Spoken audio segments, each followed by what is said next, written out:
man. Well, you're gonna have to carry me on this one. I'm exhausted from this week, though I was on vacation. Oh, okay. Sounds good.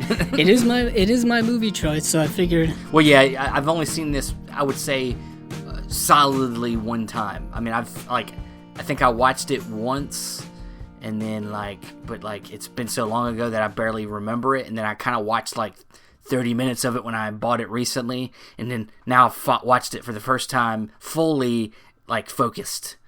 I was going to ask you, did you watch it before we recorded? Yes, I did. This would have been entirely one-sided. Yes. So I've seen it several times. I want to say I've seen the movie at least 4 times. Well, you're going to be the champion of this one. Oh, hey, everybody, this is not behind the scenes. I know, seriously. Shoot, this is Cinema. Hey, welcome to Cinema Discovery Project. I'm Stephen Billings, and with me, as always, is Andrew Cabral. I'm so embarrassed. Wow. Yeah, I know. A little off, but we're ahead in the game, getting our head in the game. And yeah, we are back here on another episode of Cinema Discovery Project. And today, if you didn't join us last time, I impromptly and randomly chose a movie at the end of the last episode to cover for this time. And I decided to go with Princess Mononoke, the Hayao Miyazaki film from 1997. And the reason why is because it's my favorite of the Hayao Miyazaki films that he's done. And it's also my favorite Studio Ghibli. I've heard it pronounced 2 different ways, and I still don't know which one is the correct pronunciation. Say Studio Ghibli. Yeah, is the way I say it. Maybe we'll just go with that, and if we're wrong, then we're wrong. It wouldn't be the first time we've mispronounced I'm wrong all the something. time. It's whatever. Yeah. So yeah, I've seen the movie 5 times now. I was just checking my Letterboxd, and yeah, so like I said, it is my favorite Hayao Miyazaki, favorite Studio Ghibli film, and the reason being generally is because I was immediately blown away by it. It's a movie that is unlike I see any other animated films before, and that's the one thing I guess we'll kind of just go into it a little bit here because we don't want to spend too much time on it, but just Studio Ghibli in general and just Japanese animation in general seems to be so much different than animation we see here in the States, or animation I think that Steven and I grew up with, and a lot of people have grown up with this in their lives. Yeah. Like, I came to it later in my life. Yeah. Like, I've only come to it in the last 10 years. So basically my early to mid 20s up until now. Yeah, I would say specifically Japanese anime, I don't think look at animation as being primarily for a younger audience. They look at it as just another art form and another way to express. And of course that doesn't just convey to Japanese artists, but primarily in America, when you see an animated movie, it's typically for children. That's the one big knock on just animation in general, is that people automatically associate it for being for children and being kiddish and being, not for adults. Like, adults wouldn't like it. Yeah. And very well that could be the case, but I think that can be the case with many genres of film. You know what I mean? Well, and the thing is and if there is something that's an animation that's more for adults, typically it's comedy, and typically it's crude comedy, where there'd be like your South Parks or Rick and Morty's or your things like that. Typically Family Guy, dramatic Simpsons, works are not done in animation in America. Well, because typically, at least by modern, I'm going to say modern animation, but I'm thinking more like not even 90s till now. I don't want to generalize too much, but typically animation hasn't been that dramatic. But it also has traumatizing elements in it. Like, I'm thinking back to when we grew up in that age, and just the Disney films that came out back then and whatnot. But I'm thinking of The Lion King, but I'm like, that's dealing with parental death and dark stuff like that. It is, so but it's got a lot of icing on it. It's got a lot of sing and dance. But they layer it with music and all that stuff. You know what I mean? So it doesn't hit you as hard because it's a softer blow than I would say something like Princess Mononoke. And it's not that Studio Ghibli all their films are hard hitting. They're not all heavy, but they're not all heavy. It's just I prefer the heavy ones. Something that's not heavy at all and is one of its favorites, and is actually the mascot for the whole company, is My Neighbor Totoro. My Neighbor Totoro is such a light, like wonderfully. That's a more children. That's film. more for children. Yeah. That's more for children. What is interesting, the first time I watched My Neighbor Totoro, I was waiting for something extremely tragic to happen because I was like, no spoilers, but I was just waiting for like, man, things are too nice and happy and things are too good. Disney movies teach you that. Disney movies are like, hey, look, a parent's gonna have to die soon. You know, like typically the mother. You know. That's true. So. But Studio Ghibli itself, before we get on too off of track, was founded, I believe, in 1985. So we're only talking the last 35 years or so. And they have an eclectic group of films that they've been working on. Their first film, I believe, is Nausicaa Valley of the Wind. Which is not, it's not Hayao Miyazaki's first film. He's been making films since the 70s. Some of his earlier films, like Lupin the Third, is one of his earlier films. But they have a lot of in their worldwide renown. I think could be the best way to kind of rationalize their impact on the world. I'm looking for a list of their movies just because I want to go over some. Oh, here it is. Like Castle in the Sky, Castle in the Sky, Grave of the Fireflies. Grave of the Fireflies. We were just talking about how hard that is the saddest movie I've ever seen. That might be one of the heaviest animated movies. That's one of the heaviest movies I've ever seen. Yeah. In general, it doesn't matter the genre. But I guess Nausicaa Valley of the Wind came out in 1984, so it doesn't count as their first film.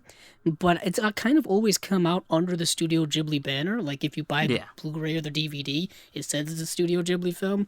I don't know. But like I said, My Neighbor Totoro, Kiki's Delivery Service, Porco Rosso, Pompoko, Whisper of the Heart. Spirited Away is probably their most well-known movie, their most critically acclaimed film. And they've had other films like Howl's Moving Castle, Tales from Earthsea, Ponyo, Arrietty from Up on Poppy Hill. They go all the way up till now. They're still releasing movies. Their latest film came out this year, or is coming out this year, and it is Earwig and the Witch, and it's directed by Goro Miyazaki. Hayao Miyazaki didn't direct all of these films that I just listed, or all of the films in the Studio Ghibli catalog, but he is probably the most well-known and revered. He's their superstar. Filmmakers. He definitely is. He's a legend. Yeah, he's a legend, an all-time great filmmaker. So it's... And he's working on a movie, too. And he was supposed to be retired, and then he came back again. He retired after The Wind... Was it The Wind Rises? Yeah. 2013, and then he came out of retirement. He's been working on a movie now for like the last 3 years or so. Because if you don't realize, it's not like a lot of animation today in the U.S. where it's CG now. He still works in hand-drawn animation. So, yeah. That's why they only come out with like I would say one movie a year, but like before now, they haven't come out with a movie since like 2014. Like it takes, because it's all hand-drawn, and it takes them like a while to do a movie. I was gonna say similarly. It's like what's the company that does all the Leica. Like Leica, with the stop motion animation. Yeah, all that. Yeah, it takes forever. Yeah, it takes forever to do that, and they're all hand drawing it, and they're only doing like one scene a month or something. Yeah. Like it's a ridiculously slow process, and they have all of these animators working on things and whatnot. And Hayao Miyazaki used to do all the drawings himself, I believe, and yeah, it's beautifully gorgeous. 2D animation, hand-drawn animation. It's unlike stuff you see now. It's not like the Pixar stuff you see. It's closer to like Renaissance Disney, but even it's so unique. I'm sure they were very inspired by him. Yes, I would say so. Yeah. I mean, and it's beautifully gorgeous. They're more like paintings than... They look like paintings and landscapes, and there's some crudeness to them as well, so the worlds all have their own unique, feeling to them and characteristics. And I guess kind of, jumping into the world of Princess Mononoke, in general, this is a movie that is set during I may be butchering this. The Muromachi period of Japan, which was approximately 1336 to 1573 CE, or Common Era. So we're talking, 5, 6, 700 years ago in Japanese history, and it's a movie that's dealing with a young Emish prince named Ashitaka, and we'll get into this kind of general. We'll get into all the details, but he has to go basically on a quest. Yeah. On a quest to kind of save himself, and along the way, kind of gets caught up in a war. Up in things. Yeah. He gets caught up in like a war and a power struggle between people, and also the kind of a war between humanity and nature, and those themes, humanity versus nature and environmentalist themes, pop up in Miyazaki's work a lot. Yeah. And you could say he falls on the side of environment over humanity. Yeah. All the time. But yeah, this was a film that I first watched years ago, and I've been in love with it ever since, and I keep watching it every now and then. I'll say right off the bat, yeah. When I was watching this, and you'll get this too when the movie first starts, and it's part of the reason I know you love this movie. I was like, I know this is part of the reason he loves this movie is the score. The score is amazing, thank you. And it makes me think of Lord of the Rings right off the bat. I'm like, this feels so epic, like Lord of the Rings. Like that's what it feels like to me. It starts to feel like a Howard Shore score right off the bat. Less bombastic. It's soothing and earthly, and just it's got this just epic, just wistfulness about it. Like it's just. And I was like, man, this feels enchanting, like feeling. Like and it's a powerful score. It's not like just one note, like something you'd hear from like a John Williams, where it's got like a, da da da da da da. It's just like very full orchestra, just epic. And it's like, it's almost like you're moving in slow motion. It's an emotional score. It's a very emotional score, and it pumps the film full of emotion. Yeah. And the emotion in this movie, I feel, is very palpable. And that's what really gravitated me towards it. Yeah. Is because as you get older, you kind of distance yourself with certain things, and this film really kind of pulls you in and has that seriousness like we've been talking about.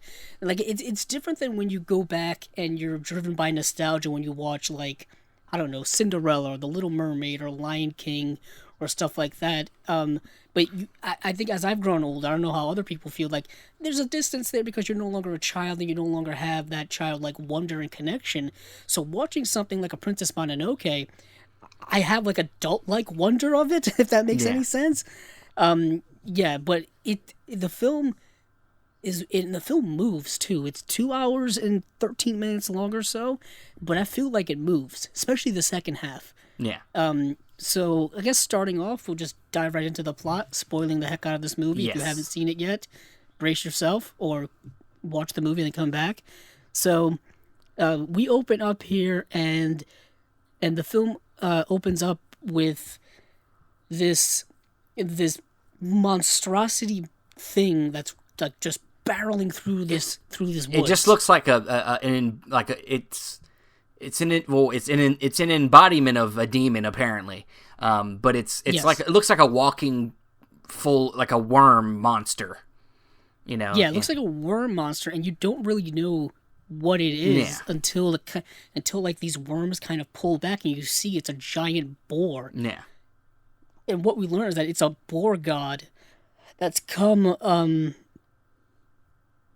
the west. And it's come so far that it's just been like wreaking destruction in a pathway all the way towards this Emish village. And the reason why Emishi, it says Emishi, not Emish, but Emishi village, and there's a lot of like not folklore, but like legend about the Emishi people. I don't really want to go into all of that. They're just kind of like this ancient tribal people in like northeastern Japan. And that's where Ashitaka is a prince from. Yeah. And what happens is this thing is barreling towards this village, and Ashitaka is battling with it. And he's riding on his red elk, Yukul. Yeah. It sounds about right. Yeah. Yeah. It's Kul. Yeah. So Yukul. Well, I was gonna say real quick. If people have a hard time imagining what we're trying to describe to them, if you've ever seen Avatar: The Last Airbender, that show kind of gives you an idea. That's an American, animation that a lot of people have seen. It gives you a lot of ideas about when you're talking about spiritualism, like with the earth and with like animals and things. It's kind of how this looks, where you got these embodiments of like the spirits of the forest, and they turn into these big, large kind of like, just entities that, can, take over other things and have these very weird, like, smaller versions of themselves that are like animals that are like weird, So like in this case, this demonic presence entity attached itself to this boar god, and it's now, looks like a big worm monster. Yeah, this boar god has a name called Nago, which I think they learn later in the movie, because initially they don't know. What ends up happening is, while Ashitaka is battling with it, these worm things latch onto his right arm, and he becomes infected with this curse, with this disease, and he does end up killing this boar, and as it's dying, the elder woman from the village, like, says very nicely, great boar god, we'll bury you here, we'll give you all the rights of, that a god, requires. And he says, I hate humans. Yeah, well, basically what we understand, I think what we end up understanding later on is that the boar god was fighting with, I guess, the people that we were... I didn't want to reveal it so soon, but because we get all the backstory later. Yeah, but you know how we are. We're going to end up skipping it if we don't talk about it now. That's true. But what they do discover is a hunk of iron inside the boar god, which is what caused it to be infected and be possessed, demonically. I use demonically in quotes because I think I think the whole curse thing and more meta and just the whole demon possessing things of these animals is extremely metaphorical. Yeah. Oh yeah. And I think this hunk of metal is extremely important to keep in mind. Well, it's the, this industrialism of that the people are changing the natural world. Yeah. It's the metaphor for that, and how they're driving these animals and these spirits out of the forest and making them go mad and making them go back. There's extreme negative consequences from that. Yeah. So Ashitaka is cursed now, and he has these kind of like purplish rashes or something on his right arm. Yeah. And he meets with the rest of the, I guess, leaders of the village. The council. Council, if you will. The elders. And the elder woman she's like kind of using like mysticism to like, make a decision or to like forecast. Reminded me a lot of astrology, actually. Well, I was going to say also before we move on, as the boar is dying, the demon lets them know that it's gonna come back and kill them all. Yeah, basically tell them to go F themselves. Basically, it's like I might be dying now, but I'm gonna find a way to come back and I'm gonna kill all of you. Thank you, bye. Yeah. Like basically, screw you humans. And then when I say this is graphic animation, the thing dissolves like its body melts. Yeah. There's blood and decapitations all over this movie. Oh yeah, this is a violent movie. But this in turn, I think, is part of the reasons for what the council decides to do with our main character here. Is they're scared. I mean, basically, what after she casts the stone, she basically says like, this curse is going to seep into your bones and you're going to die. And you basically have two choices: either die, accept it and die, or travel westward and find out the origin of this curse, and perhaps you can find a way to cure it. I thought that they exiled him, that he couldn't come back. Well, Well, I think by their tradition, I think since they're so isolated, because I think we got that sense that they are extremely isolated in this area of Japan, that once you leave, you can't come back. Okay. Because you don't want anybody to bring them back to where they're at. Yeah. Basically, yeah. Because there's a part way later on in the movie where someone asks him, where are you from? and he's like, I'm from north and somewhere between north and east, and that's all I'll tell you. Yeah, So yeah. obviously, like they're very like secret and hidden away. Yeah. So obviously he can't leave, but there's a sense of sadness of that because they even say that, you know, we are kind of like a not an extinct you know, group of people, but our young people are extremely vital to our survival. Yeah, yeah. Like, cuz you know, they will, you know, carry on, you know, they'll have children, they'll carry on the generations, and for their prince, and I don't know how their hierarchy works, to be exiled, it must be a huge blow in terms of like their ability to keep existing as a people. Sure. I didn't see any. The thing is, we don't really see any other young male people within that village. Yeah. We see a lot of young female women in that village. There's one specifically as he's leaving that gives him a.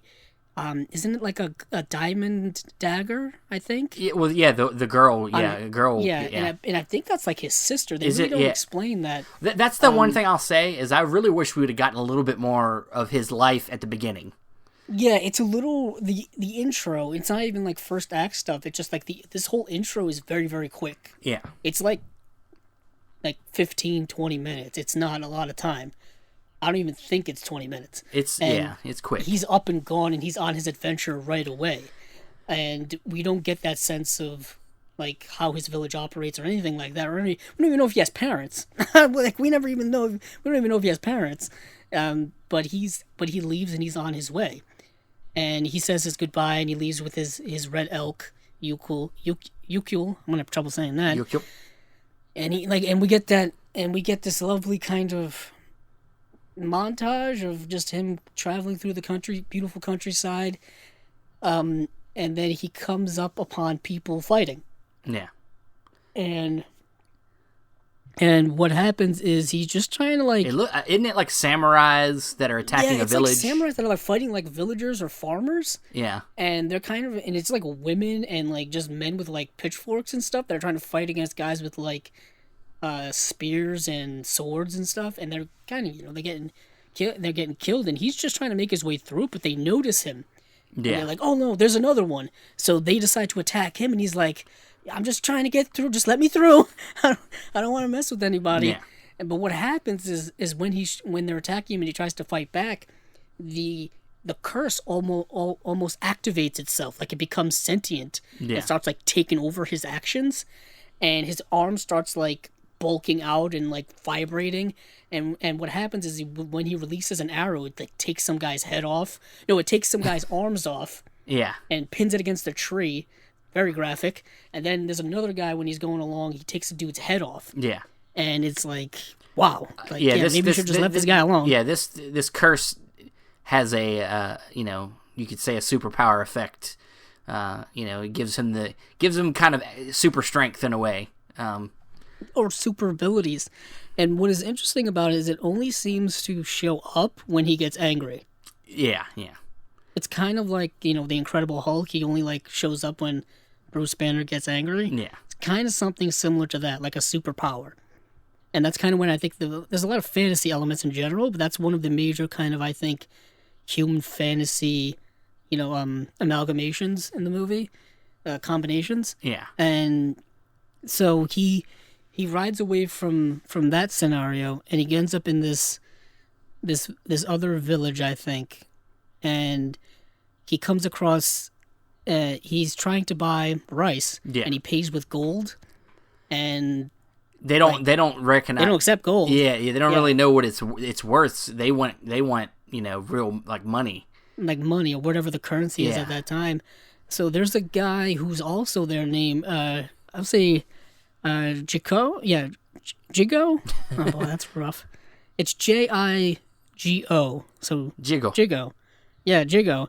And he's posing as a monk, and he recognizes him from the scene that happened right before this. Yeah. He recognizes him, and he kind of like he interrupts and he tells the woman who's selling the rice, this is worth like 5 bags of gold. Is there a money changer around here? I'll exchange this gold right now. I'll take it. Yeah. And what ends up happening, I think she ends up taking. She ends up like, give me that back. Yeah, give me that back. Give me that back. So, but he ends up, so he's riding. So Ashitaka is going on leaving the village, and Jigo kind of goes up to him. He's like, you're welcome. He's like, I think he says like, you're welcome or something like that, or it's like, I got your bag of rice. Like it's like it's like, you're welcome for me helping you out back there or something like that. You get the feeling that this guy is kind of untrustworthy, a shifter. Like I said, because he's posing as a monk. He's attaching himself to meet his own needs. He doesn't care about it. He's just trying to find ways to get by. Yeah. Yeah, he's opportunistic to say the least. Yes. So he attaches himself to him, and it's only for one night initially. Yeah. And they start talking about stuff, and they start talking about, that they end up talking about how there's a deer god in a great forest somewhere to the west, and he's this great being, and he'll probably be able to get the curse off of his arm. Get the curse off of him, to heal him, basically. And that's where Ashitaka decides to go. And he leaves the next morning and leaves him there. But Jigo makes a return later on in kind of a more sinister way. And what is interesting is there's a lot of traveling here going on, and we're just kind of setting up for, I would say, the main plot of the movie, which kicks in very, very quickly. So there's a group of people that are leading like these oxen up this mountain. Well, they're trying to get rice to their camp, their town. No, actually, they're trying to get. I think they have iron. It was iron. It was iron. Suppliers. It was iron and food supplies, I think. Yeah. It was like a combination of like. But it's weird because they say they get iron from sand. Yeah.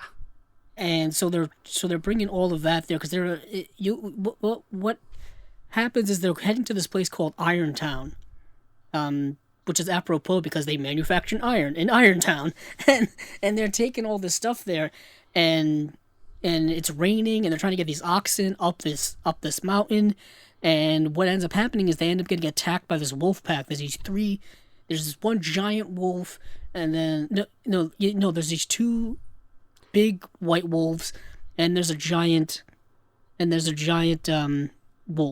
wolf. Well, she's a wolf goddess. She's the wolf goddess that is the guardian of the forest. Yeah, called Moro. Yeah. And riding one of the wolves is a human girl. And the human girl is called Sand, but later on we learn that the people of Irontown call her Princess Mononoke. Yeah. And so they're attacked, and what we learn is that they have what I guess we could consider to be muskets or early form of muskets. Basically, it's like if guns. You have like an anvil, like a bomb that you light the fuse. It has like a fuse at the top of it that you light, and then it shoots out bullets at the other end. It's kind of it's very very. It's like early form of guns. Yeah, basically. yeah. Or even it's not quite cannons, but like they might as well be holding like they're like rifle cannons. Like rifle cannons, because they use like hunks of metal, like hunks of ball bearings that are metal, but it's like a significant size, and that's what was in the boar god at the beginning of the movie was these hunks of metal. So we're starting, I think, as viewers were starting to piece together where this boar god came from already, without them actually having to tell us. And what happens is while they're being attacked, they repel the attack from wolves. The Moro is about to attack Lady Eboshi, who's the leader of these people, and Moro gets she gets shot once, and then she also gets they have flamethrowers or something like that they use, like makeshift flamethrowers to repel her. She falls off the mountain, but they also say, one of the guys says "Oh, we got her this time." He's like, and Lady Eboshi's like, "No, she's immortal because she's a god." But what happens is some of the people who were accompanying, this oxen drive, if you will, they fall off the mountain. And what is interesting is I think one of the guys tells Lady Eboshi, should we go get them or what have it. No, she just continues on. And it's kind of, we'll get into her a little later, but she's not entirely evil, but not entirely good. She has specific reasons why she does the things she does, and we'll get into that when she literally kind of brings it up later on. But so she kind of leaves the people for dead, her own people, which is not the best thing. But Ashitaka decides that he discovers two people in the water down below, and there's a river, and he's going to rescue them, basically. He carries one himself and lets the other one ride on the ox. Yes, but he also confronts... This is the first time he confronts Princess Mononoke, or San, for the first time. And he sees them across the way. She's like sucking the blood, the poison. Yeah, which was... I don't know if it was... Maybe she thought it was poison, or... Yeah. I don't know, but it's that image you see on... I've seen it on the poster for the movie. I've seen it in promos for the movies. I've seen it in stills from the movie. Even before I even saw the movie, is her standing there with like blood all over her face. And kind of really hammering home the idea that, this is someone who was, raised by wolves and has that animal nature in her already. And we see that come out a lot during the movie. And we see it right off the bat. And also the term Mononoke apparently means like supernatural. So, like, she's like the princess of the supernatural. Makes sense. Yeah. Let me see. So he's going to, and so now he has these two people that he's trying to get back to wherever they come from. And he decides that he's going to take them through the forest because he can't get through the river because it's too much the current's too much. He would never be able to get across. And what happens is along the way, he encounters these little sprite-type supernatural creature things called Kodama. Yeah. And he confronts many of them. They're like the porgs of this movie. Kind of. But they're more spiritual and stuff. Yeah. Like they're an indication that the forest is healthy. That's what he says. And it's part of like Japanese folklore, and they're like these little spirits. And they make these little, like, echoing, like, rattle-type sounds. Like, their heads move, then, like, ricochet back, and they rattle. Kind of a little creepy, I'm not going to lie. Honestly, if you saw these in real life, you'd freak out, yeah. Yeah, it's like something out of a horror movie, but they're not horror. Like, they don't kill you or anything. They're not chasing you. They don't do anything. Yeah. They really don't do anything. They just kind of stand there. And Ashitaka says, Yukio is not frightened, so obviously they don't pose a threat. Yeah. And they don't. And what happens is they kind of lead him through the forest. And initially what's interesting, the guy from Irontown, the one he only has a broken arm, the other guy's completely out of it, is he's frightened to death of these things. Absolutely, completely beside himself. He's so scared of them. And it kind of just goes to show you the fear, the misunderstanding and fear that exists between humanity and the natural world, or humanity and something else that they don't know of, or that they've been told is evil. You know what I mean? Sure. Like, for all we know, that this guy could have been told that everything, spiritual from the forest is evil and will kill you. Yeah. And that could be, in his mind, that could be 100% true. But that turns out that is not really true. But all he knows is what they've been dealing with in their relationship with the forest, which we'll learn is very antagonistic. So he's initially, of course, scared or whatever. So, but while Ashitaka is making his way through the forest, he makes it to like this spring type area, like deep in the forest, and he says like, "Oh, must be where, the wolves live with that girl." And it's a very kind of quiet and spiritual one. It's not quite a swamp, but there's water and there's trees in it as well. But over in the distance, as they're deciding to rest, in this kind of like glowing yellow light, there's these deers like kind of walking through, and one stops, and all we really see is kind of like this silhouette of what he believes is the deer god. And I guess turns out it was the deer god, and he sees it, and it's very, very interesting, getting that kind of look the first time. And what he sees later on is pretty accurate to what he sees then, just, more close up. But he makes it through these forests, and he makes it to like this riverbank to where the people are, and he ends up going to Irontown. And so these sprites did actually lead him through the forest. And what is interesting is by going through the forest, he seemed to have made it there just as the same amount of time as the people who were going like the long way through like the mountain and stuff like that. Yeah. It's kind of interesting how they pointed that out. I just found that interesting. It's kind of like, had they been on peaceful terms with the forest, they probably would be able to travel faster and safer than having to like traverse a mountain. Sure. but since they have to do everything the hard way. Yep. So Ashitaka is kind of introduced to the people right there on the riverbank, and the guy's wife comes out. Her name is Toki, and she's very how do I say this, Stephen? Charismatic? Sure, yeah. You could say, a handful, whatever. Yeah, she's criticizing him because he's got a broken leg and a broken arm and he can't drive the oxen anymore, instead of being, like, super happy that he's not dead. Well, what we end up realizing is basically all the women that live in this place used to be women of the night. Basically, what we do learn, one is that is true.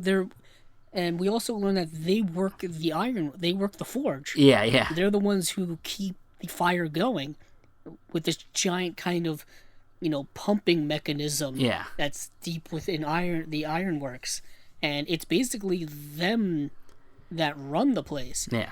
And keep the place going, because this iron that they get from sand is apparently extremely valuable, to the point where we learn later on in the movie that they're attacked for it by other samurai groups, other clans, other tribespeople, and so Ashitaka's brought in, and Lady Eboshi wants to meet with him later on, and there's an interesting exchange between Toki and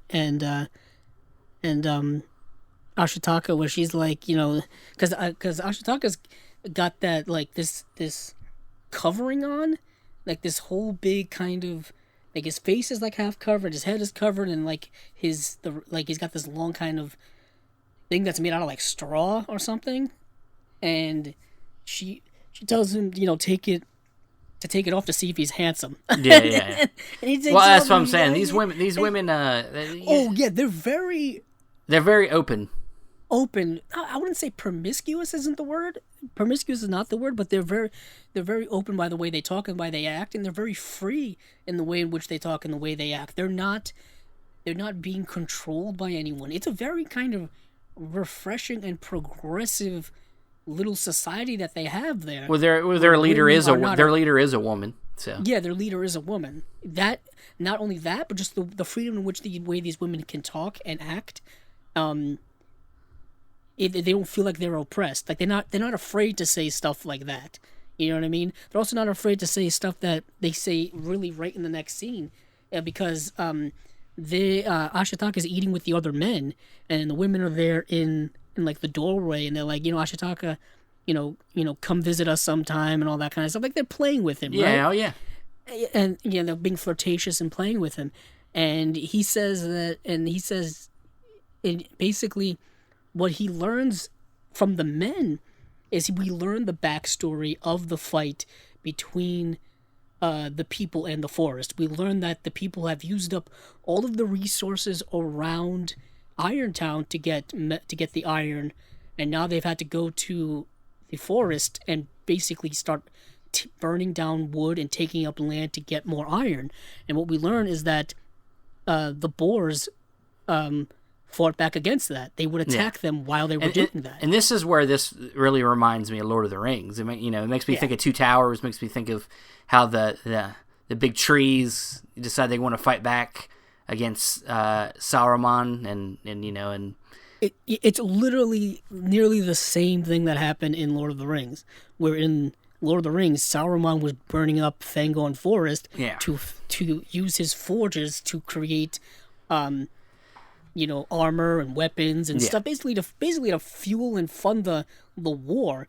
But it was a whole metaphor for like the war machine and industrialization, and how man is using up its resources in order to like fund evil things and to fund the industry and neglecting nature and stuff like that. And that's where the themes start kicking in this movie very, very quickly.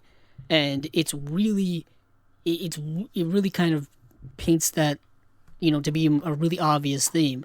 And what we learn is that and this is where we officially learn that hunk of metal, that basically that bullet or that musket ball, is from here. It was from during the battle between the people in Irontown and the boars from the mountain, and this is where that thing kicks off. Where I think that hunk of metal, like I said earlier, metaphorically, like as we said, symbolizes the man's taking over of nature and corrupting nature and all that kind of stuff, and making nature become more demonic, more cursed, more evil. And what happens is like that curse has spread now to other parts of the country that weren't expecting it to happen, and now there's dire effects there because Ashitaka now has this curse, and he's for all he knows, he's going to die now. And if he didn't stop that boar, his whole village would have probably died. Yeah. So it just kind of shows like how the macro effect of all of what happened in this one place, however many miles away, can affect other places, far away. And we see that now with everything. Everything has its effect in other places. It just spreads like a disease. So he kind of gets a little pissed, and his arm starts vibrating, and he has to like hold it. And the guy's like, "Oh, something wrong with your arm?" He's like, "No, I've got it under control." So he decides he's gonna go see the women and where they work, and they start like saying like, "Oh, we're gonna have to start wearing makeup and all this kind of stuff." It's really kind of funny lightheartedness that's in this very serious movie. But what happens is he goes and sees Lady Eboshi now, because now he knows like this is where it's from. Yeah. He wants to like, basically wants to confront her about it in not so many ways. So he goes there, and she kind of like expositionally tells him everything he needs to know about Irontown and why she does the things she does and what she's doing. What we learn is kind of how like Steven said, is that this is a place where she has taken kind of outcasts from other places and given them something to do or to be productive, where she's literally bought in the freedom of women who were prostitutes or sex slaves or whatever, and she's given them a home and something to do and work in the iron forge and whatnot. But she's also taken people who I assume have some type of skin disease. I'm assuming leprosy. That just seems to be the major skin disease that plagued a lot of people, was leprosy. We don't really see the full effects, but we see how these people are even isolated within Irontown in a separate place because they don't want that disease to spread. And what we learn is that she's been extremely compassionate towards them, and even though they're essentially slowly dying, she's given them a home and a place and a thing to do and a place to live, and treating them with more dignity than probably the rest of the world has. And it's very compassionate. So this is what we're learning, is that she's not entirely evil, but she's also not entirely good either, because she's making weapons. she's making we also learn that she's making like lighter and more efficient weapons that are going to like pierce armor and like kill quicker and be lighter and easier. And now the women can operate them as well, not just the men. And so we're getting into kind of themes, kind of like things aren't black and white in the world. Things are more gray. Well, I kind of like that. Typically, even for instance, I mean, like if her the things that she does that are very good things, taking care of sick people and things like that. You could say she probably started out as a person that really wanted to do them things, but realized that there's always somebody that wants something from you, and their enemy. Which I don't know that we really get deep into the political strife between. Their who they're fighting in their war. I don't think we get too deep into why they're fighting. I would assume it's just over land and over resources, and taxes. Like paying money to people. Like so. I'm sure if she could just do her thing and not be interrupted by others, she would. But you got this clan of other people. These samurai, and I'm sure they want something from them, probably resources, probably the steel, probably the iron, and Yeah, that, I mean, if you study history, just the history of warfare in general, it's mostly, for the most part, comes down to people wanting what other people have. Yeah. Whether it's land, instead of trying to make their own way and find their own path, they'll decide to take it from somebody else first. Yeah, and what happens is warfare.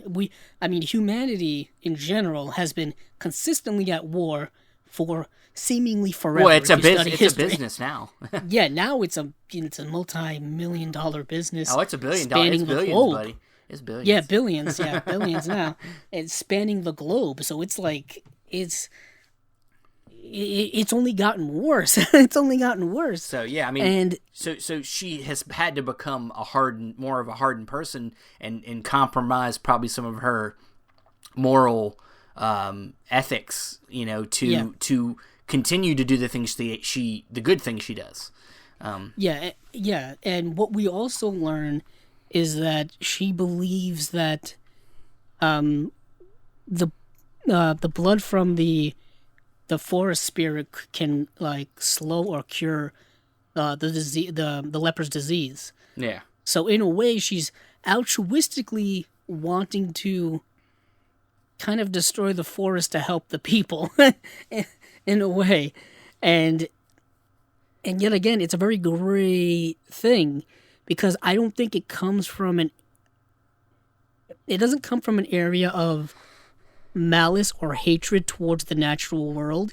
It comes from an area of, not practicality, but an area of trying to survive. Well, it is not survive, but live. Well, I need, you know what I mean? I think it's tough to explain. Everything that is alive, that so there's a survival instinct. I think also with humans, we have this tendency to want to control things, and people dying, is something that's out of our control. So we intend to. There's certain people that will go to great lengths to keep somebody from not dying, or not, whether it be because of hunger or any kind of resources. And in this case, she's willing to sacrifice something that she doesn't really care that much about to save people. Right. She doesn't feel like that. We deal with this with the climate problem we have now. People want the easy thing, the thing that we've always been used to, the thing that people say they need now, and they're willing to look past and sacrifice things, and then not think about the future. And right. They're not thinking about destroying. They're not thinking about what destroying the forest will do for them in the future. Because they don't understand it. Oh yeah, it's very greed based. Yeah. It's very much based off of, the present versus the future, and it's a theme that's prevalent in this movie. It's prevalent, like you said, in our society, and it's constant. And what we're seeing is the negative repercussions of that we see in this movie, and we see in real life as well. We know, this shouldn't be a political thing that, humanity is overtaxing the natural resources of the planet, and then therefore there are negative results of that. We see it all the time. The problem is the people who make all of the money off of that don't want that to be true, because then they look bad. You know what I mean? Well, it's not that they look bad, but then they have to change their whole. Yeah, but then they have to change what they've been making. They won't make their money. Yeah, they won't make their money anymore. but it shouldn't, like, I've always had this thing where, like, if you see pictures of something, I mean, I don't want to go through a whole, political thing, but, like, climate change and stuff like that. If you see pictures from, like, 40 or 50 years ago of a glacier, and then you see it today and it looks smaller and different, that means that something has changed. Like, like, there's a basic change in the way our Earth is. There's a certain amount of common sense to it. Yeah, there's like a common, like, it's obvious. You know what I mean? That something's different. Yeah, and why is it different? When like all of California is just going up in flames because like it's a drought over there and it's super dry. Yeah. Like when there's double the amount of like hurricanes and tornadoes and stuff, there's got to be a reason for that. These things aren't just happening, and we got to understand how humanity plays into that. And humans, for all intents and purposes, we see it in movies, we see it in real life. They hate being criticized or being held responsible for certain things. Sure. Especially negative things. And it's really prevalent throughout our world. And in this movie, we kind of see that too, where these people are not really taking responsibility for their actions because they have other personal pursuits. Yeah, they're blinded by their own pursuits. I mean, they're not thinking about what their actions are going to do to the natural world at all. So, no, and Lady Eboshi, what we also learn from Lady Eboshi herself is that the natural world is trying to take back what they've lost. Where we learn that these apes are like replanting trees at night when the people aren't watching. Yeah, and we see that in real life where, like, if you've cemented over a place and after a long while you'll see like grass or plants or something try to go through the cracks. You start seeing things crack and start seeing the natural world take over. You see that all the time. They always say these things like, if you block off a city and like just evacuate it and then come back in like however many years, it's going to be covered in vegetation. Oh yeah, because the natural world just keeps coming, just keeps regrowing, and you kind of see how in this movie that the natural world is sentient, like really sentient, like the boars talk, the apes talk, the wolves talk, and they're trying to reclaim their world or preserve their world, for the most part. And you've got humans trying to take it for themselves. But what is interesting is you also have Lady Eboshi is a really fascinating character in and of herself, because, like we've said, in terms of her duality in morals, but also the fact that she's a woman and she's leading these people. You don't typically see that in movies, set in these times. Yeah. And you don't see that in general. And it's really progressive and really fascinating. But what you also see, now this is leading into like the next part of the movie, is the duality of man and nature and man and animal within the character of San, or Princess Mononoke. She's very animalistic, but she's also human, because like she can like talk and stuff. Reminds me kind of, Rudyard Kipling's The Jungle Book with Mowgli, how he's both, he's literally raised by wolves, as Princess Mononoke is. Yeah. And so, but in the next scene, what happens is the wolves attack Irontown. Yeah. And with San, and what happens is San infiltrates Irontown, and she's like kind of, she's fighting a couple people, she's leaping over rooftops, trying to get to Lady Eboshi. And it's really interesting how she's very, I think the whole fantasy supernatural thing kind of links up with her, is she's really fast, really athletic, really, skilled in moving around and stuff. You know what I mean? She's like, like we said, like adopting both of the animal and human instincts. And she eventually gets to Lady Eboshi. Well, she confronts Ashitaka. Yeah, he tries to stop her, but then he has to fight her off, and then she gets away from him, and then heads to a group in the middle of the town. Everybody's kind of gathered, and she's there, and Princess Mononoke gets up to her and starts to fight her. Yeah, she wants to kill her. Yeah, basically, and what happens is the curse kind of takes over Ashitaka, kind of sends him into whole kind of super Super Saiyan mode, I say. Sure, yeah, A reference to another Japanese anime in Dragon Ball Z, and this is actually one of my favorite sequences in the movie, where he's just like walking through here like indestructible, yeah. like a Terminator almost, and he's got these like supernatural like worm things kind of go around him, a la like what was happening earlier, but it's not quite as severe.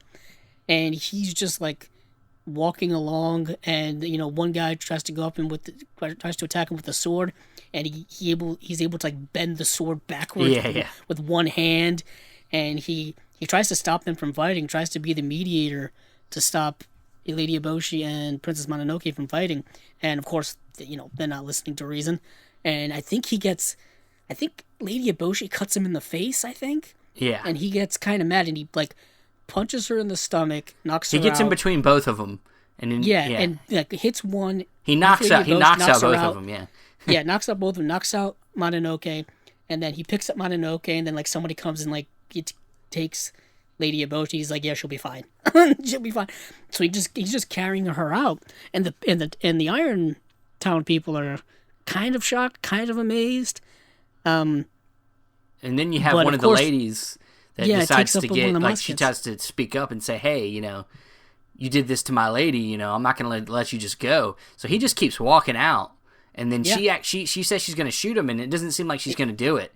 But then, he's like, I don't think you're going to do it, basically. Yeah, so he just keeps walking, and then it kind of by accident, the gun goes off. Yeah, she gets like bumped or whatever, and then like she kind of like accidentally hits, and he gets shot like through the chest. Yeah. But he keeps walking. Yeah, and they're just like, what? It's like, whoa. Whoa. When I first saw that, I was like, holy shit. He just took it. He's going. He's like immortal now. Yeah, he's like immortal. What's going on? So he gets like the front gate, and then like the people and the guards are like, yeah, you helped us earlier. Don't make us do anything. And he just says like, this is the way I came in. I'm going out this way. Yeah. What happens is he's like, apparently it takes like 10 people to lift this gate open, like this giant wooden gate that you gotta like push out like a bench press almost. And he does it with one hand. Yeah. While he's like bleeding out on the ground, while the blood is like hitting the ground. And everybody's just like standing there like, holy shit, what the hell's going on here? And he walks out. The wolves show up. And the wolves start running towards the thing, and he's like, don't do anything. I got your princess here, or whatever he says. And yeah. So his ox comes through, and he gets on, and then they head out to the forest. He gets out. And he gets like clear of ironworks, and then he like passes out because he just got shot. And then one of the wolves like starts to like bite his head off. Yeah, and then Mononoke doesn't want that. Mononoke wants to kill him herself. Yeah, and she tries to. She's about to, and she's like, why did you do that? And it's basically he treats her like a human, and it takes her aback. Yeah, that's how I read the situation. I mean, he's basically trying to keep her from doing something she's going to regret, and also, he's also seen the other side of, he's seen her, the lady, and that she's not all bad. Well, what I'm specifically referring to is that he tells her that she's beautiful. Yeah, and then she's kind of taken aback by that. Yeah, like that's what stops her. Yeah. That's what stops her, and I'm wondering why that stops her. Other than the only thing I could read about is that treating her as human is kind of a shock to her. Yeah, that's kind of how I read it. I guess I've only seen the movie fully once, so yeah. But it's also a prince and princess story, so kind of. I didn't even think of that. What is interesting though is, in a traditional kind of prince and princess story, there would be a romance, and it's not quite there in this movie. Like, it doesn't matter. Like, you don't need it. No. That's what I kind of love about the movie. Is like the movie doesn't need it, and you can still realize that there's a connection there. Still realize that these two characters are connected to one another and there's a relationship there, but you don't need to have it spelled out to you. Yeah. And that's the difference, I think, between this movie and other animated movies that we've seen, our whole lives, where that romance story is hammered down our throats and in our face, and it's just hammered into the movie no matter what. Like, they just do it because it's standard. You gotta have to do it. Well, I mean, it just this movie's no, typically it's there. Typically, that gets added into a movie because they think it'll help with the female demographic. They'll. Yeah, I know. They're like, oh, well, we want to get more females to watch this movie, so let's add a romance. That's been the kind of the bullshit, tradition through our society for forever, through our music and our movies and our TV shows, that women will automatically attach to romance because romance is typically for women. Yeah. And I'm like, that's so nauseatingly outdated. Yeah. But in this film, it doesn't happen that way because the women that we've seen in this movie are different than the women we've seen in other movies. There isn't really, there, like we said, Lady Abo, she's the leader of Irontown, and she's making all of the decisions there. She's rescued other women and employed them into the most vital, production process of Irontown.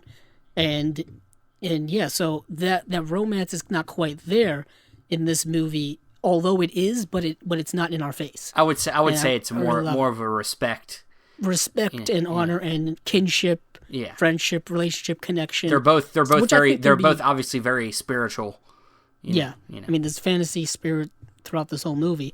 But what happens is the apes show up and they want to take him and take Ashitaka and eat him. Yeah. I found that to be interesting. And basically they think that by eating his spirit, they gain his strength. Yeah.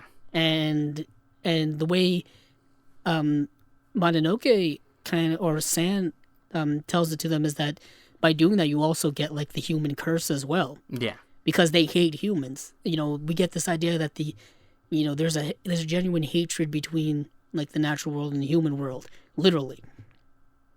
And basically they end up going away because Mononoke wants to take him to see the deer god. Now let me ask you keep saying deer god. I thought it was the forest god.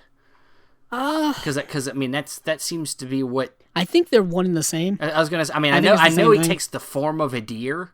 Yeah. But I was assuming that was the forest god, because that's what it ends up being at the end of the movie. It's the forest god, and I just think I call it the deer god because it does take the form of a deer. Yeah. But forest god and deer god, I think, are the same thing because they're literally the same. I just wanted to make sure because I was confused by the name because I remember. No, that makes sense. Yeah.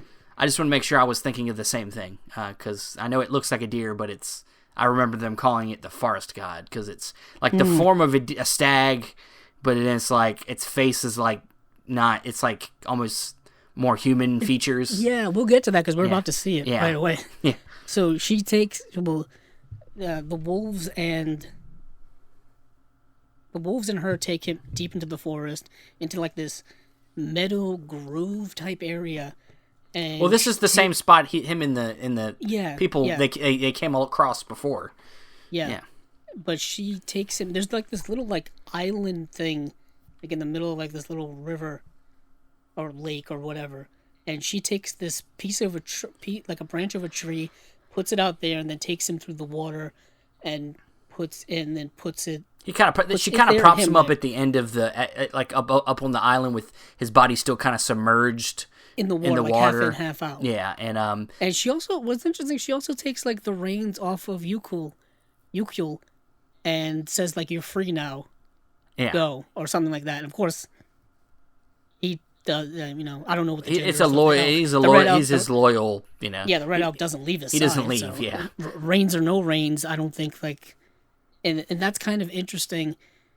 It's kind of interesting how both her and him have strong relationships with animals. Yeah, like I said, they're both spiritual. The thing is, you could say maybe he wasn't completely there yet. Like, he still had reins on his ox, which is something that's more of the representation of like control and industrialist world that the enemy is. But he's still very spiritual because he's part of this society in his town where it's very secluded and very much about keeping to a certain tradition, and so he has a little bit of both.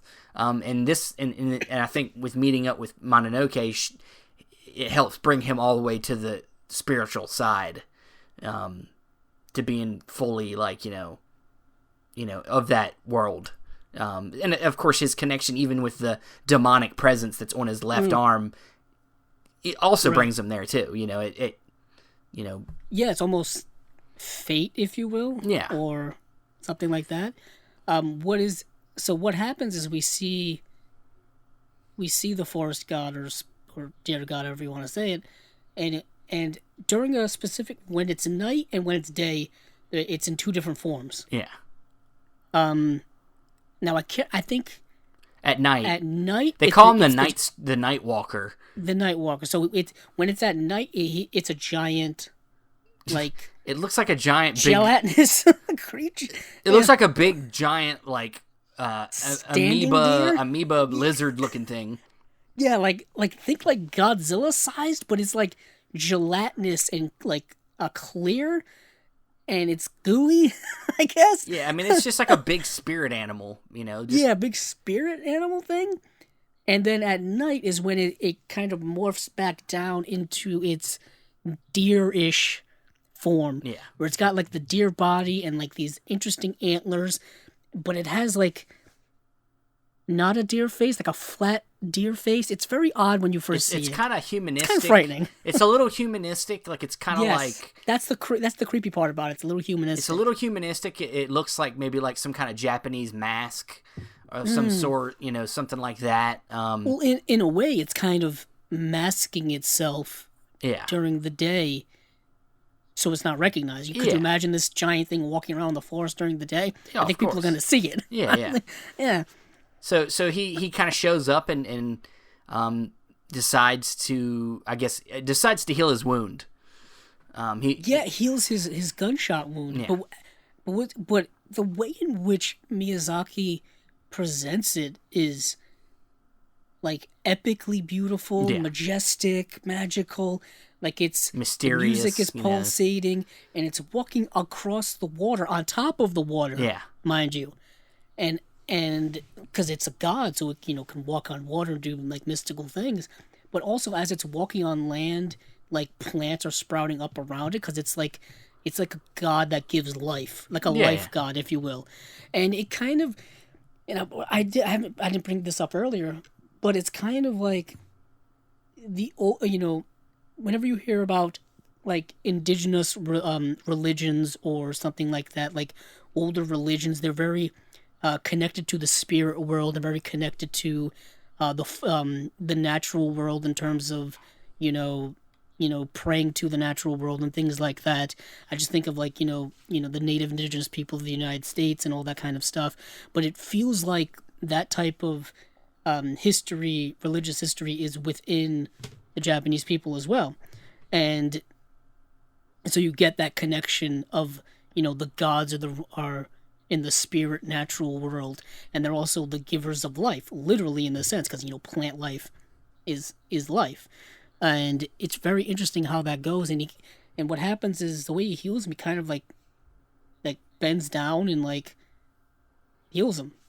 Yeah. And then he touches the branch, and the leaves die on it, and it kind of sprinkles over him, and then it's very like mysterious. It's like a beautiful ceremony. Yeah, and then it's like a ceremony. Yeah, and then his and then he kind of like wakes up from it, and he's out of the water, and he's healed, but his arm's still got the curse on it. He's still cursed. Yeah. And I'm wondering, was that ceremony only set up to heal his wound, to heal his gunshot wound? I don't think it was. Is it a one-shot deal? Like, I don't know how it works. No, I think I think he just. I mean, I guess in the moment he thinks maybe that he can't help him, but I think just I think that it's just not wasn't his time yet. I think he's still his particular situation was still useful. And he still needed to learn a lesson, maybe, or something before the curse was lifted off of him. So, I think that's why the forest god didn't take away the curse yet. Right. But what happens is who ends up showing up there is the boars show up, Yeah. and and the wolves and Moro talks to this other boar god. I don't think Akoto, blind boar god Akoto, and they learn that the boars plan to attack Irontown to save the forest, and we also learn that that's where Nago came from, is from these boars. And then basically the boars are ready to throw down because of Ashitaka, who's there. Yeah. And Mononoke's like, no, like the forest god healed him, so he's good basically, so he shouldn't be killed. And what happens is they're able to Akoto's able to learn about what happened to Nago through Ashitaka by like mind osmosis or something like that, like a mind read, and I found that to be very supernatural, very fantastical, and we also learned that Moro is dying as well, but slowly. Yeah. And I think it's to do for the fact that she was shot, and that iron thing is lodged in her and probably slowly killing her. Yet again, it goes back to that whole thing we were talking about humanity and iron industrialization taking over the natural world and slowly killing it. Yes. And then Mononoke is like upset because why don't you ask the forest god to heal you? But she's like, basically we all have to go sometime. That's kind of like her rationale. And honestly, that should be the rationale of humans, which is kind of goes back to what I was saying about her. What's her name? The lady running her. Lady Eboshi. Yeah, she's not willing to just be like, hey, some people, when you die, maybe you're meant to die, like. So. And what we literally learn is. Kind of in the next subsequent scenes is that what's his name, Jigo shows back up, and he's got this decree from the emperor because they believe that the head of the forest god grants immortality, so the emperor wants it. Yet again, what you were just saying is like this idea that man wants to live forever regardless of the consequences of their actions. Yeah. They want their cake. They want their cake and eat it too. I mean, yeah. And so what happens is they spend the night together, Ashitaka and the wolves, and we learn that the boars attack, I believe, the following morning. But there's a lot of interesting interactions between them. Specifically, there's one interaction between Moro and Ashitaka, like late at night when Ashitaka wakes up and he can't sleep, and basically they have this conversation back and forth, and it's over San, over Princess Mononoke. It's basically like a dad protecting her daughter, like in one of them movies, because he's like I can, I can save her, make her human again or something like that, and Moro's like, she hates humans and she'll never she'll never go back to being one because humans turned her back on her, basically threw her in my direction as they were fleeing, and so humans are trash basically. Yeah. And I thought that was a very interesting conversation, very open conversation. And even the next day, Moro asks Mononoke, is like, there's a chance at another life than this with Ashitaka. And Mononoke doesn't want to take it. Still doesn't want to take it. So what happens is the wolves join in the fight with the boars, and what happens is the boars are pretty much annihilated because of the guns and stuff like that. But what happens is while Lady Eboshi and her men are fighting the boars, other samurai attack the iron town. Yeah. And basically it's under siege. And Ashitaka goes there and sees that they're under siege, and now he's going to go see, and then he learns that Lady Eboshi and Chiko are going to find the deer god to try to kill it and get the head and the blood and all that kind of stuff. And so he's like said, okay, I'll go and I'm gonna go, tell them that you're under attack, send people back. And basically it's just the women there who are left to defend. The women who were working the ironworks now have the guns that were being made by the lepers, and now the lepers and the women are defending Irontown, Yeah. while the rest of the army and the men are out, fighting fighting nature. And it's very interesting because metaphorically, the way I'm reading it, I don't know, Stephen, if you're reading it, it's kind of like, men are fighting nature while men are also fighting themselves. So it's like humanity's just like fighting battles everywhere for no reason. Not no reason, but you know what I mean? Like for dumb reasons. Yeah, you can also see that, like the the fact that she leaves what you most would consider the weakest behind to defend themselves by themselves is typical of human nature. Which is almost like she's sacrificing. Well, she's when he eventually catches up to her, she's like, well, they can take care of themselves. What I didn't see is that there was another scene where Jiko has all of like these men, like this actual army, and he's like teamed up with Lady Eboshi. He shows her that decree from the Emperor, tells her about the head and about all this kind of stuff. He was like more of like a espionage. Like he would have men in the forest dressed up like animals. Yeah, yeah, he did, and he would be keeping like super hunters or whatever. Yeah, and he would keep an eye on like the forest guide and like find out where he's at and help with like just information. Basically, he was the information guy. Yeah, basically he was just like a spy. A spy, yeah. Well, basically, so he's teamed up with them. But what is interesting, I think, is when Ashitaka goes back to where there was fighting. What we learn, and this is pretty messed up, Stephen, is that like the other, like they put the villagers basically in the front lines as basically cannon fodder for the boars. Yep. While the other like more professional guys were like hanging back. Yep. And it's like, well, that's just humanity just screwing each other over again, basically. And it's like, damn, and you just see like all these like dead bodies in this mass grave. And it's like it's villagers. It's the villagers from Irontown. And then the villagers that know of our main character is, they they're like, hey, what can we help? Like, can you help? Like, what can we do to work together to help? Yeah, well, he tells them about Irontown's under siege and all that stuff.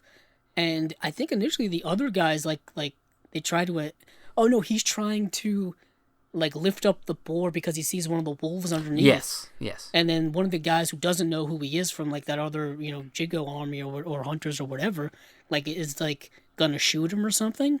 Yeah. And the other villagers from Irontown attack him and attack the other guys. And basically they get up the courage to kind of like, take over the situation and help him lift up this dead boar on top of this wolf, which is interesting because like the wolves and the Irontown people have been like trying to kill each other this whole time.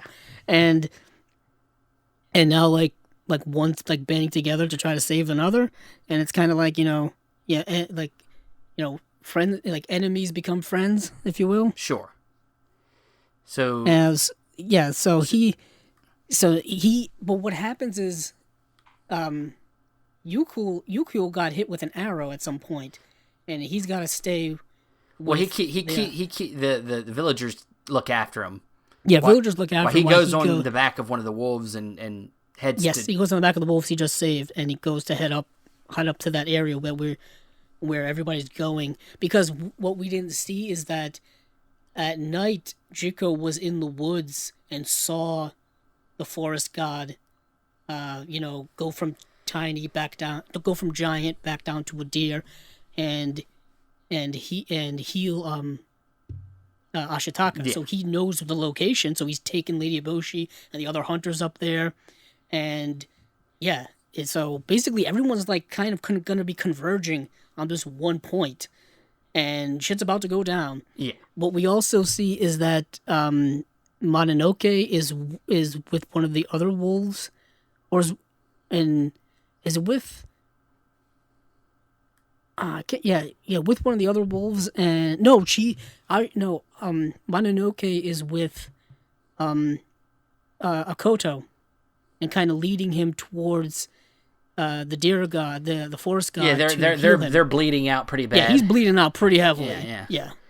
He's bleeding out pretty good. Like he's like throwing up blood. Yeah. Like this, and what is? It's not good. It's kind of a pointless effort. Pretty gross. Pretty gross. Yeah, it's pretty gross. The graphic nature when these creatures are like dying and when there's blood and like other, death liquid or whatever is gross. And then, Miyazaki's not afraid to get a nice good close up of all of that either. Nope. So it's really gross. But then what then starts to happen is the evil, the demon starts to come out in the boar. Yes. And the little worm things start kind of come out. Yeah, and then it attaches itself to Mononoke and kind of keeps her hostage. But what also happens is like the other, those hunters like take the skins of the other little boars and like try to trick Akoto into thinking that they're still alive or they came back to life or whatever. It's very kind of messed up situation. Yeah.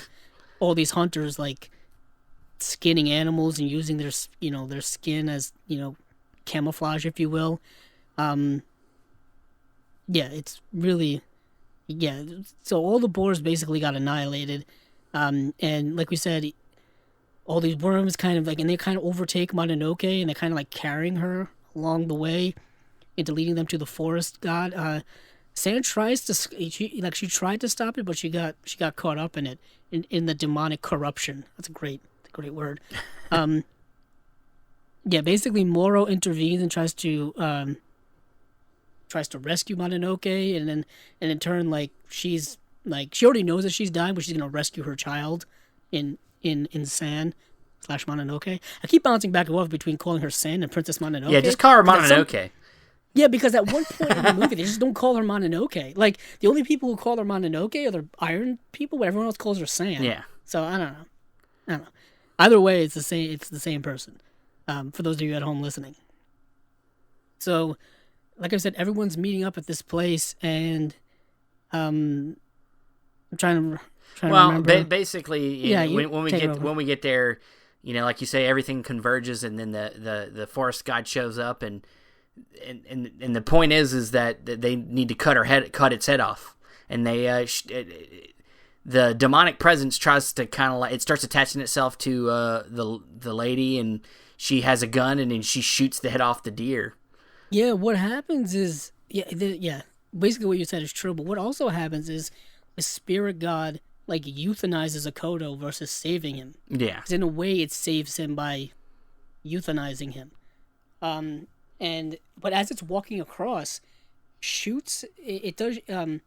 She shoots it or somebody shoots it, and the bullet goes through it, and it kind of it phases the forest god a little bit.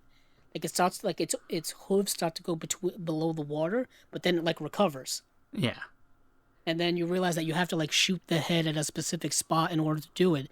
And what happens is Ashitaka tries to stop Lady Eboshi from doing it by like throwing a dagger at the gun, and then I think like the deer god also like makes like flowers grow on the gun or something like that. That's it. Yeah, you're right. Yeah. Yeah, but she's still able to get the gun off, and and it hits the head at a certain spot. And Steven, when I first saw this for the first time, this whole last sequence of the movie, I was like, holy shit, this is nuts. Like this is when the movie goes like holy crap, this is crazy nuts. I loved it. I still love it to this day. So the head comes off, but it was in the middle of the transformation between day and night, so it was already expanding, and that's why the head was able to be shot off, and so like the deer body is like I don't know, diminishing, while like the god body is kind of floating out headless. And it's just like not fully, it can't fully form because it doesn't have a head or a brain or something like that. And what happens is pure chaos just kind of ensues, I think. It's just wild. What happens is everything that this goo of the body, of this unformed, unfinished body of the forest god kills everything versus giving it life. It's the opposite effect. And so people are trying to run away from people, getting caught up in it and dying. and it's just a wild scene in this like third act climax, and and it's just oozing everywhere. That's all I can say. Is it's oozing everywhere, and it spreads over the land, and it's killing everything. And the Kodama are all like dying too. They're all like falling out of the trees and falling out of the forest, just dying. And basically, Jiko takes the head, puts it in like this iron basket, and he's trying to get away. Lady Eboshi's trying to get away, and what happens is the head of Moro like bites her arm off. Yeah, and I always thought was really cool, to be honest with you. And basically, because like, and it's like Moro's like last act is to, get some type of revenge on Lady Eboshi for all the things that she's done to the forest. And so Jigo is running through the forest trying to get it away, and then Mononoke and Ashitaka are trying to survive, and yeah, it's like pure chaos. So, just to get kind of land this plane here. Trying to land this plane here before we go on to like even longer time, is they eventually get to Jiko and get him to give up the head to put it back, because if not, they're basically all going to die. Yeah. So they're standing there with the head in hand, and the ooze is just pouring down over them. You can just see like on their face and their arms and their, just everywhere, like that kind of purplish body rot is starting to take effect, and they give the head back to the forest god. But what happens is the forest god, I believe, still dies. Right? I believe that still ends up happening. Yeah, the spirit dies as the sun rises, but its form washes over everything and heals the land back up. Yeah. Like everything that's died is now coming back to life.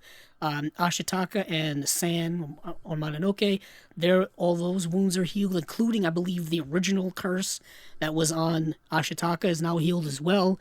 And yeah, everything is healed and lifted. It's kind of like nature is healed now.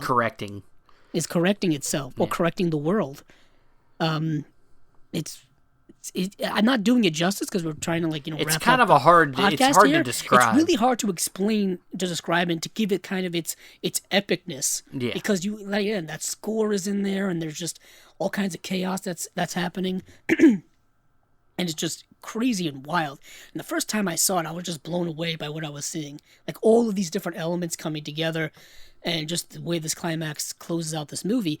And what happens, at the very end is basically, is that Ashitaka, he can't go back to his original home, so he decides to stay to rebuild Irontown, because what happens is basically Irontown is destroyed because there's no one there to work the forge, so the forge just kind of like burns up the whole town. And basically San is still going to live in the forest, but her and Ashitaka, I guess, are going to visit from time to time. And Eboshi's still alive and vows to rebuild a better town. And the forest begins to regrow, and the Kodama start emerging back into the forest, kind of signaling that, things are getting healthy again. Yeah. And that's the end of the movie. Yeah. It's an amazing movie. That is a Princess Mononoke. That's Princess Mononoke. And we always suggest with foreign films, international cinema, to watch it in its language. It's just always the best way. But if you have to, a lot of the U.S. versions have dubs that are done by prominent actors for the most part. They are. Yeah. I've never actually listened to the dubs, but I'm glad you brought it up, because there's a difference. Yeah, I mean, like I did watch it with the dubs just for the fact of there's just a little less work. But like this movie's the voice acting, you got Gillian Anderson, you have Billy Crudup, you have Clara Danes, Minnie Driver, Jada Pinkett Smith, Billy Bob Thornton. So it's a big cast, and a lot of these dubs that Disney has done for these Ghibli movies have been big casts. So yeah, they really casted like really great actors prominent actors. Prominent, not necessarily great voice actors, but just good, like well-known names. Yeah. So. Now personally for me, I'm a traditionalist. Yeah. I like I said, I watched the movie 5 times already, and every single time was always in the original Japanese.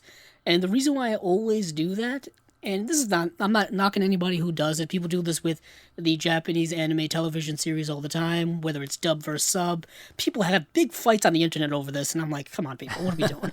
just watch the stuff. But like for me, I just always like to see the original version of anything, just because it gives you that original intention. Because sometimes with English dubs, it's not a straight translation from the Japanese. Sometimes they change dialogue, and that can change situations and change the meaning of things. That's why I personally don't do it, but I don't care whether people do it or not. It's really not my personal preference. Do whatever you want. It's however you want to experience the movie, you're gonna get almost a exact. I would assume the translation's pretty accurate. And just for people, physical media people. There are 2 Blu-ray editions actually. There was one that was put out by Disney/Disney Buena Vista. That's a fun name to say. And then there's a new one that I have that is that's put out by G Kids, and it's through Shout Factory. And that one is really, really good. Came out 3 years ago or so, and that one has the English dub and the Japanese one. What I like though is that in the settings is it tells you that like the English subtitles say, translation from Japanese, because a lot of times what happens is you get 2 English subtitle tracks on a lot of foreign stuff, specifically Japanese, and one of the English stuff is just an English translation of the English dub, and the second one is the one that's the Japanese Japanese to English translation, and that can be very confusing, especially if you're watching something streaming. That could be very confusing. I know I've run into that problem on Netflix a few times or so when watching anime, where you don't know what the correct subtitles are. So just watch out for stuff like that. But yeah, that's Princess Mononoke. It's my personal favorite Studio Ghibli film, like I said earlier. I know a lot of other people is My Neighbor Totoro or Spirited Away or Castle in the Sky. Whatever it is, it's your choice. This just happens to be mine. It's a good one. But yeah, it's a good one. So, Steven, do you have anything in your head for next time, or did you pull a me and not do your homework? No, I'm not you. I already think about it and stuff. Oh, so. Good. Well, looking ahead, we are finally, when our next episode comes out, we were finally made it to October, and we've been we've been talking about the fact that we wanted to delve into some Cronenberg. So we did. So I figured this is, we can either make this a month of Cronenberg, or I'm just gonna go ahead and start us off with Cronenberg. I figure we can do some movies from. I think we got 3 episodes in October, and we can do like 3 different directors that have done some good horror stuff or something. So nice. It's about to get spooky in here, or thriller, or in this case. I decided to go with, I guess, a more sci-fi. You could say it's still horror. This tease is killing me. Yeah, well, I mean, we talked about it kind of already. Never mind then. David Cronenberg's Existence. You're sticking with Existence. Well, okay. I think it's one of the ones that is one of his lesser known, and very interesting. It's like probably his last real body horror-ish type of movie. It's not necessarily horror, but it's like body sci-fi. It's kind of a weird marriage. I mean, it was between that or Dead Ringers. All right. That makes sense. I mean, Existence is one that I don't think gets brought up enough. Yeah. It kind of gets lost. Because, like you said, it's kind of in that late 90s Well, realm. It was hidden behind The Matrix. And yes. The Matrix got all the publicity, and Existence has kind of got some similar things about it. Yeah, they both deal with kind of like plugging the human body into a virtual world type of situation. And like you said, The Matrix kind of took all that over, and it also came out in like 1999 as well. Yeah, and then after that, Cronenberg kind of switched to his more dramatic stuff. Yeah. So I figured this would be an interesting one. That I haven't visited it. I've seen it only once. So I'd like to watch it again. So you could say I'm kind of cheating. It's not really horror, but it's from a very prominent horror director. And it's still got some spookiness to it in the sense of how the imagery is. Some of the imagery is kind of hard to watch, you could say.